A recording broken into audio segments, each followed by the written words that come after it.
All right, so on the other video that I just did, and I'll put these two together, is that these white triangles I was just cutting. I need 50 of them. The reason why I need 50 is if you look in between the little the sawtooth.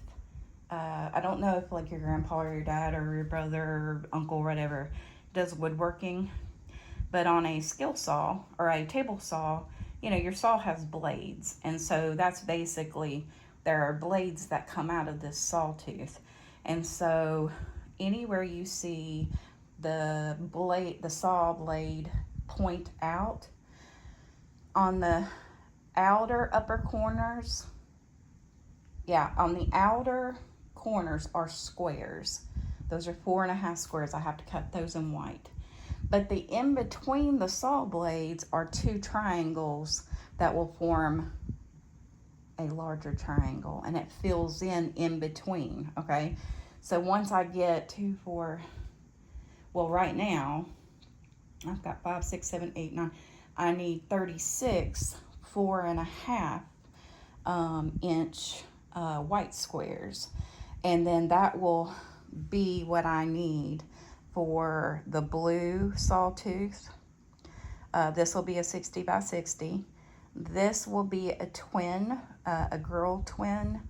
I'm waiting on the rest of the green and yellows to come in, but I will probably put the yellow, no, I will put the white in between the saw blades, and then it'll be a really pretty yellow and green combination border and such for that one, and it'll be probably a yellow back.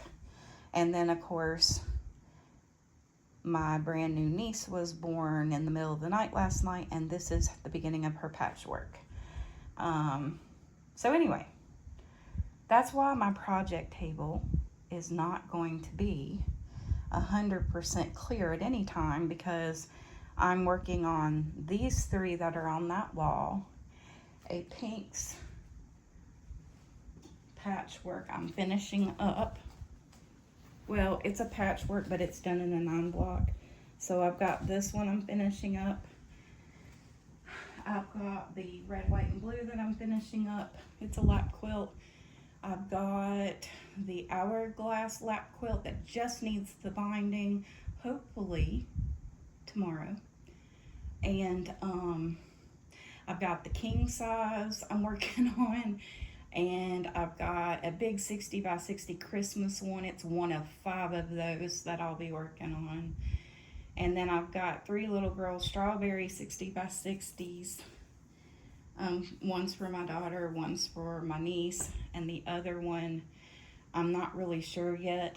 I've got to see how they turn out, because they're a poly cotton blend, which I'm not in love with the blend of fabric, but it may end up better than I expect. Like, I expect it to turn out, but it's not going to be as heavy as I would like a quilt to be. The love quilt and the strawberries are waiting on my birthday gift of a serger so I can finish them. So anyway, oh, and then I've got this 60 by 60 that I've already started to cut for a daughter to give to her mother, who has had to make difficult decisions to take care of her mother. And I wanted to give the daughter a gift to take to her mother. And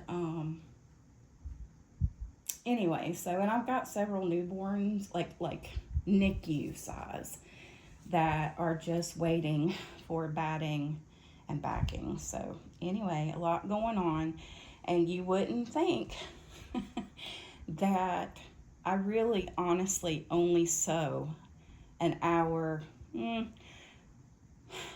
4 out of 7, maybe 5 out of 7 days on a good week. And every now and then I can get almost 2 hours in. But if you cut well, then and be able to plan ahead, which I can't take credit for it. It's just something that God's done in my brain. But whenever I see the fabrics and the measurements and the squares and the triangles and things, it's like it just shows up visually for me. But on the quilt wall, every little white square in the grid is a 2x2. So anybody that's taken any kind of geometry, pre-algebra, algebra, and up that has worked with a graph, you know that that is just a recipe for multiplication and skip counting and segments and lines and parallelograms, squares, all the different isosceles, right angles, all the different triangles, circles, arcs, and all those fun things. So quilting, I have a mathy mind.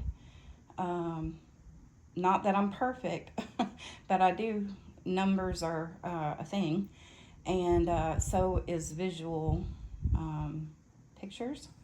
And so the two combine and merge powerfully in quilting. So anyway, this is fun. This is such a fun thing for me, and it's just I can't recommend it enough. So anyway, all right, that's enough for today.